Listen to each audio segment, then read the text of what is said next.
And so Garrett Widner says, "Hi, John. Forgive me for being so dim on this. I'm still trying to understand the pattern of the ascending a mountain, as with Moses at Sinai.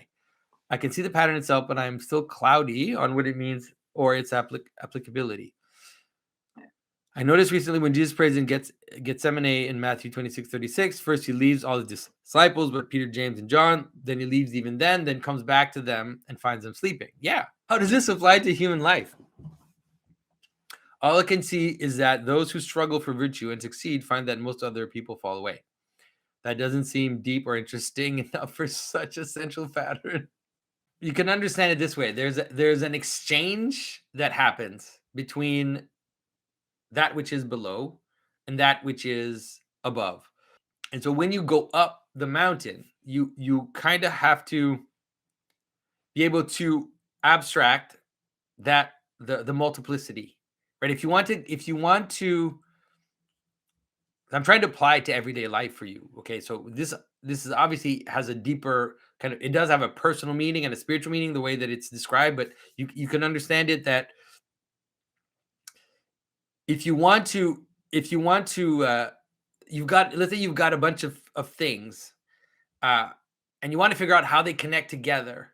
So you have to be able to get your eyes away from the particulars. You kind of have to remove your eyes from the particulars. And say you're in a team and everybody's doing all a bunch of crazy stuff and everybody's doing all these things, and you're like, what is happening? Like, why we need to figure out what our team is doing, like what our purpose is and how that organizes everything else.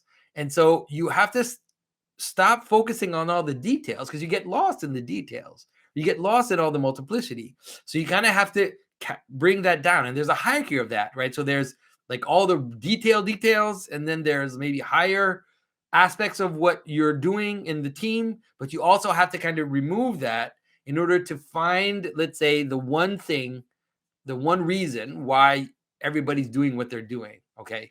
And so you can understand that when people forget that purpose, they do something like fall asleep or they worship idols, right? So think about a team that's building something, and then people get caught up in the little thing they're doing. Then they start fighting with the other members of the team because it's like, you're trying to stop us from doing the thing we're doing. And then it's like, no, it's your fault. And everybody's fighting because everybody's so focused on their little task, they don't see the big picture. Right. And so that's idolatry. Or there's also like a sense of they just falling asleep. Like, why am I doing this? Why am I doing this thing? It's pointless. I'm just going to sit in my office and I'm going to go on Facebook because who cares? I don't even know what the purpose of what I'm doing is. And so all these people in the team, they can just become kind of just drop and stop even really acting together because they don't understand what they're doing. And so the leader goes up, finds the purpose of the meaning, finds the purpose of what they're doing, and then that person comes back down the mountain and says, wake up, remember the purpose, remember the attention. So Christ says, I'm going up to pray. I'm going up to the highest thing. I'm going up to worship God. And I want you to participate in this. I want you to remember the highest thing. Don't forget it. And so they forget and they fall asleep. They forget and they worship idols, like in the story of Moses. So Christ has to come back down and has to wake them up. And that implies,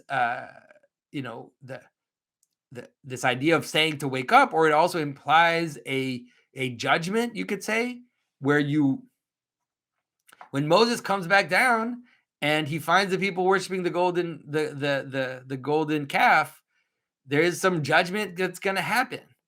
That is that some people are going to get cut off and some activities are going to get cut off. So you can see the same with the team. It's like you have this team doing a bunch of stuff. You don't know what's going on. And so the leader goes up or someone goes up, finds the purpose of what this team is for, then comes back down. First of all, says, wake up. This is what we're doing. And then looks at what everybody's doing and then decides, well, you know what? This is useless. Out. This is not to pointing to the higher thing. This needs to go. This person doesn't have the skills needed to be part of this team. They need to go. And then maybe you're actually going to gather in more things that are more aligned with what you're with what you're doing. So that's how it applies to everyday life, because it's basically the pattern of of of of attention itself and the pattern of what we do in the world. So